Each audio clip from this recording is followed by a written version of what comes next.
¿Que si aprendí del Tratado de Guadalupe Hidalgo? Sí, pero también aprendí lo que a ti no te enseñaron. Estados Unidos no ganó esa guerra, la fabricó, la forzó, la impuso. La guerra no empezó con México. En el año 1845, Estados Unidos anexó ilegalmente Texas, un territorio que México aún reclamaba. Luego, el presidente James Polk envió tropas al sur del río Nueces, hacia el río Bravo, una zona que ni siquiera Estados Unidos reconocía como suya. El 25 de abril de 1846, soldados estadounidenses cruzaron esa frontera, provocaron un enfrentamiento y luego fingieron ser las víctimas. Polk fue al Congreso y dijo: México ha derramado sangre sobre suelo americano, pero eso era una mentira. ¿Sabes quién lo dijo? Abraham Lincoln. Exigió pruebas, mapas, hechos. Preguntó: ¿dónde exactamente? Nunca le respondieron. México no era rival militar. México salía de guerras internas, tenía una economía fracturada y un gobierno inestable.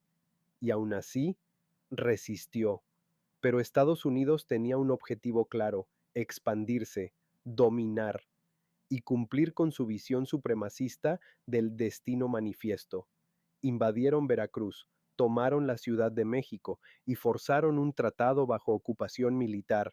¿Y qué decía ese tratado? El llamado Tratado de Guadalupe Hidalgo se firmó en el año 1848. México perdió más de la mitad de su territorio: California, Arizona, Nuevo México, Nevada, Utah y partes de Colorado, Wyoming y Kansas. Más de 2 millones de kilómetros cuadrados. A cambio, recibió 15 millones de dólares. Una cantidad miserable, una burla histórica, y los mexicanos que quedaron del otro lado de la nueva frontera fueron convertidos en extranjeros en su propia tierra. Lo que se prometió nunca se cumplió.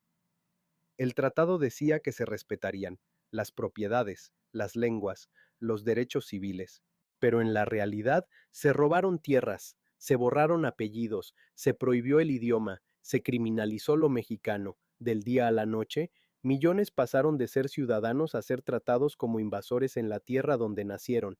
Hasta los propios estadounidenses sabían que fue un robo. Ulysses S. Grant, quien peleó en esa guerra, escribió años después: nunca hubo una guerra más injusta que la que Estados Unidos libró contra México.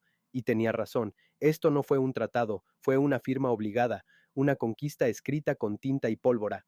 Entonces, ¿que si conozco el tratado? Sí, lo conozco tan bien que sé que no fue el final de una guerra, sino el principio de un imperio, y que ese documento no trajo paz, trajo fronteras, despojo y una herida que aún sangra. Y recuerda, estar informado es poder. Nos vemos en el próximo update.